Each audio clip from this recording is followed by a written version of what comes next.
Halo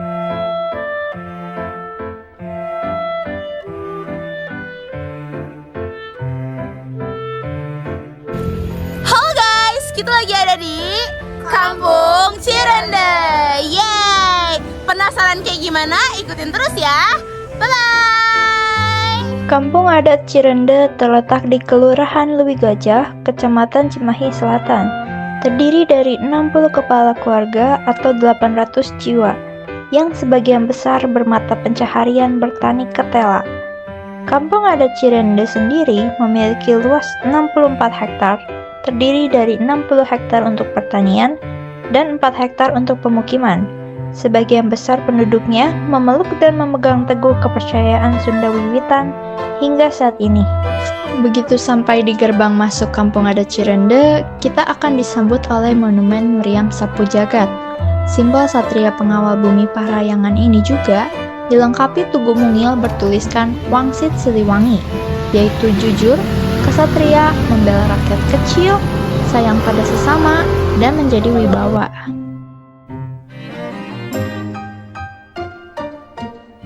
Teboga sawah asal boga pare, teboga pare asal boga beas, teboga beas asal bisa nyangu, tenyangu asal dahar, tedahar asal kuat.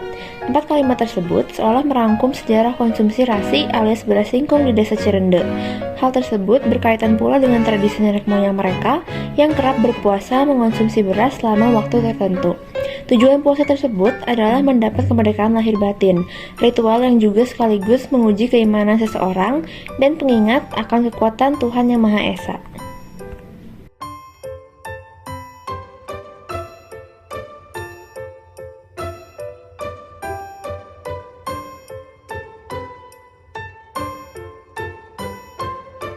Masyarakat adat Cirende sangat memegang teguh kepercayaannya, kebudayaan, serta adat istiadat mereka.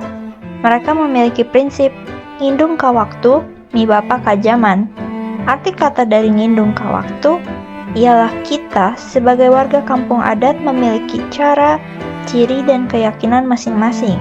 Sedangkan mi bapa ka zaman memiliki arti masyarakat kampung adat Cirende tidak melawan akan perubahan zaman, tetapi mengikutinya seperti adanya teknologi, televisi, alat komunikasi handphone, dan penerangan. Halo teman-teman semua, jadi sekarang kita udah sampai di Kampung Cirende. Dan aku lagi bersama dengan Akang Jajang. Akang Jajang. Iya, Akang Jajang. Akang di sini sebagai apa kalau boleh tahu? Kalau di kebetulan Akang teh kalau di adat Akang sebagai girang serat. Itu teh apa? Ya. Kalau di adat itu kan ada kepengurusan adat, ada sesepuh, ada ais pangampi, ada paniten, ada panata banda, ada girang serat sama canoli. Nah, ke bawahnya itu ada lugu istilahnya atau seksi-seksi yang membidangi kesenian, pertanian, hukum dan sebagainya. Nah kalau Akang sendiri girang serat itu mungkin sekretaris lah. Nah kalau di Pokdarwis ada Pokdarwis. Pokdarwis itu kelompok sadar wisata atau pengelola Kampung Cirende. Akang sebagai wakil ketua Pokdarwis. Oke. Tapi sebelumnya mau kenalin dulu ya. Nama aku Putri, aku dari SMA Talenta. Dan mau nanya-nanya tentang Kampung Cirende. Pertanyaan pertama nih, desa ini tuh sebenarnya udah ada sejak kapan sih, Cirende itu bukan desa ya, karena desa itu secara administrasi masuk ke wilayah kebupatian. Nah kalau kami ini kampung Cirende, jadi beda antara desa dan kampung itu ada statusnya. Nah Cirende itu sudah ada diperkirakan antara abad 16-17an. Nama Cirende itu diambil dari istilah ci sama rende. Ci buat orang Sunda itu identik dengan air atau cai. Rende jenis tumbuhan. Jadi secara geografis dulu di mata air kami itu banyak sekali yang namanya pohon rende, makanya dinamakanlah Kampung Cirende. Secara geografis, secara filosofis nama Cirende itu diambil dari kecap sarende. Sarende? Enggak. Sarende itu bahasa Sunda. Jadi kecap sarende itu sebuah gerakan bareng atau gerakan bersama, artinya gotong royong. Jadi Cirende itu dibangun dengan gotong royong. Gitu. Jadi sudah dipastikan warga-warga di sini saling bergotong royong ya Pak ya? Harus, itu kekuatan bangsa kita itu di sana. Baik, lanjut ya Pak. Nah, di sini kan kita tahu banyak banget kebudayaan ya Pak. Ada apa aja sih kebudayaan-kebudayaan di kampung ini yang udah menjadi tradisi turun temurun. Budaya atau tradisi yang masih bertahan di Cirebon itu sangat banyak, tapi yang mungkin yang paling dikenal banyak orang itu kita adanya tata wilayah hutan adat, di mana hutan kami dibagi 3 wilayah, ada hutan larangan, hutan tutupan, dan hutan beradahan. Itu bagian warisan bagaimana orang adat itu harus dekat dengan alam. Terus yang keduanya masih digelarnya berbagai upacara adat. Upacara adat itu yang paling besar itu ada upacara adat namanya tutup tahun ngembang tahun Saka Sunda yang digelar selama puncaknya itu 3 hari 3 malam. Tapi selama sebulan di bulan Sura orang-orang Cirebon melakukan ritual-ritual di tiap rumahnya. Terus ada upacara namanya Mulasara Sirah Cai atau upacara menjaga mata air. Karena air bagian penting buat kehidupan makhluk hidup lah, terutama kita manusia. Terus ada upacara namanya Ngalokat Barang Pusaka. Ngalokat itu proses pembersihan barang-barang peninggalan leluhur. Itu diritualkan juga. Terus ada upacara-upacara adat yang memang di luar IPN, itu semua IPN. Seperti pernikahan, kelahiran, kematian itu masih ada upacaranya. Dan yang paling dikenal banyak orang adalah budaya tuang sampah. Itu seperti apa ya, Pak? Budaya makan singkong, karena orang Cirebon itu orang-orang adat Cirebon tidak mengkonsumsi nasi beras. Makanan pokoknya lebih mengkonsumsi singkong sebagai makanan pokok. Kalau boleh tahu kenapa harus singkong tuh, Kang? Dulunya orang Cirebon itu sama makannya nasi beras. Tapi tahun 1918 sesepuh Cirebon mengajak masyarakat untuk nunda kersanya. Nunda itu menyimpan kersanya itu sebutan terhadap padi. Jadi tidak lagi dimakan nasi berasnya dengan tujuan ingin merdeka lahir batin. Karena pada saat itu padi jadi bahan rampasan pihak penjajah. Jadi kan kalau misalkan ingin mencapai kemerdekaan harus berjuang. Kan kalau berjuang dengan kondisi perut kosong kayaknya nggak mungkin. Nah, makanya karena berasnya nggak ada, dirampas oleh penjajah, aja kami memilih untuk beralih. Tetapi tahun 1918 kita belum mengkonsumsi singkong. Karena belum tahu cara prosesnya, meskipun sudah dimakan tapi mungkin singkongnya masih utuh bentuk singkong. Yang kita makan waktu itu ada hanjeli, ada bunut, ada talas, jagung, dan sebagainya. Barulah ketemu teknologinya bagaimana singkong ini dibuat, diproses menjadi beras singkong. Itu tahun 1924 yang sekarang dikenal rasi atau beras singkong. Ketemulah teknologinya dari tahun 1924 sampai sekarang orang Cirebon tidak lagi mengkonsumsi nasi beras, tapi memilih menjaga warisan budaya makan dengan mengkonsumsi singkong setiap hari, termasuk Akang sampai sekarang usia 45 tahun belum tahu rasanya nasi beras seperti apa. Oh, keren. Oke. Oke, sekarang mau nanya nih, kan kampung ini kan lumayan terkenal ya. Banyak dari warga-warga Indonesia pastinya tahu di sini.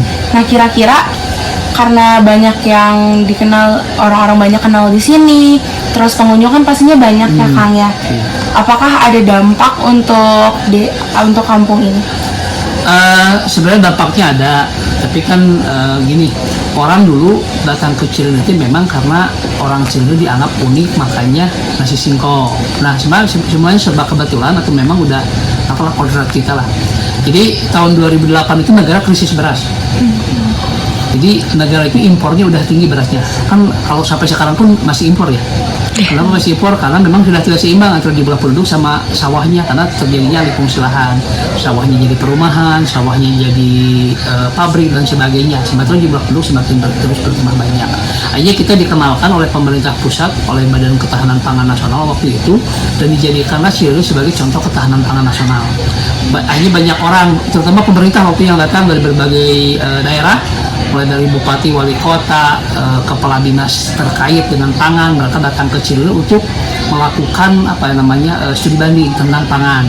Nah, selepas itu mulailah banyak mahasiswa, pelajar dan sebagainya. Nah, peluang itu kami tangkap meskipun kita mengerti wisata. Cuma kebetulan ada salah satu kampus pariwisata di Bandung yang KKN di Cirebon. Kita mulai mengenal tentang destinasi wisata itu apa sih, tentang sabta pesona, paket wisata dan sebagainya. Nah, hari ini dampak dari kunjungan tamu itu yang paling buat akang nih, kita menambah saudara. Jadi banyak orang kenal dari mana-mana, bahkan kemarin kita kedatangan dari sekitar 10 negara dari Eropa, Asia sama Afrika. Baru kemarin jadi mereka mengenal kita. Dari kedatangan mereka itu banyak saudara. Sisi lain secara ekonomi menambah penghasilan buat warga adat Cirende, baik petani, UMKM Cirende, termasuk para pembeli desa. Ada tambahan lebih dari sisi ekonomi. Kalau dalam sisi teknologi nih Kang, gimana sih perubahan yang didapat dari zaman ke zaman di kampung Cirende ini? Orang Cirende itu adalah masyarakat adat yang istilahnya itu nimbrung ke waktu di bapak ke zaman. Kami ini orang adat tapi mengikuti perkembangan zaman, dia tidak dilarang. Yang penting mah kudu bisa milih, nyari, ngalami cen. Artinya harus bisa memfilter mana teknologi apa yang cocok buat kita, yang bisa dimanfaatkan oleh masyarakat, itu boleh, itu yang bisa digunakan. Perkembangannya cukup pesat lah. Kami ini tidak anti dengan berbagai kemajuan zaman, tapi kami ikuti itu semua. Tapi yang penting nilai-nilai tradisi yang diwariskan oleh leluhur kami tetap terjaga. Jadi tidak anti lah. Dulu orang Cirende panen hanya menggunakan parudan tradisional ya, marun. Hari ini udah menggunakan tenaga diesel. Hari ini udah baru kemarin kita mencoba menggunakan tenaga listrik. Jadi kita coba selama itu baik untuk meningkatkan kualitas pangan kita. Oke, berarti untuk handphone, laptop masih dipakai bisa. apa ya? Boleh dan boleh dipakai. Oh boleh. Oke, terakhir nih Kang, Boleh. harapan Akang nih buat desa Cirende tuh apa sih Kang? Kalau buat akang secara pribadi, kampung Cirende tetap eksis, tetap ada, generasinya juga tetap sadar bahwa kesadaran itu bisa terbangun ketika kita tahu kita lahir ke dunia ini bukan keinginan kita, tapi itu dan kodrat dari Tuhan, dan kita harus bisa menjaga dan melestarikannya sampai kapanpun. Terutama Cirende harus bisa menjadi contoh buat semua tentang ketahanan pangan, bahwa makan itu tidak selalu harus nasi. Kami pun bisa kuat dengan singkong. Oke, jadi teman-teman nggak makan nasi nggak apa-apa, bisa makan singkong ya. Atur nuhun Akang. Sehat selalu. Amin, rahayu. Sukses buat kampung Cirende. Thank you teman-teman.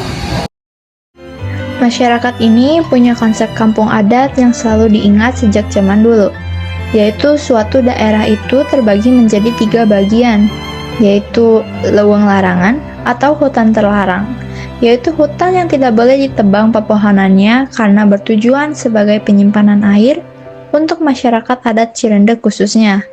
Yang kedua, leuweung tutupan atau hutan reboisasi, yaitu hutan yang digunakan untuk reboisasi. Hutan tersebut dapat dipergunakan pepohonannya, namun masyarakat harus menanam kembali dengan pohon yang baru. Luasnya mencapai 2 hingga 3 hektar. Lalu yang ketiga, leuweung baladahan atau hutan pertanian, yaitu hutan yang dapat digunakan untuk berkebun masyarakat adat Cirende. Biasanya ditanami oleh jagung, kacang tanah, singkong atau ketela, dan umbi-umbian.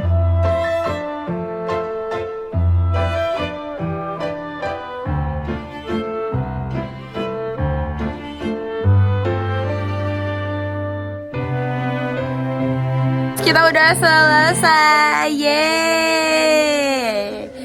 Sekarang kita akan menuju pulang dan kita akan makan. Bye-bye semuanya, thank you.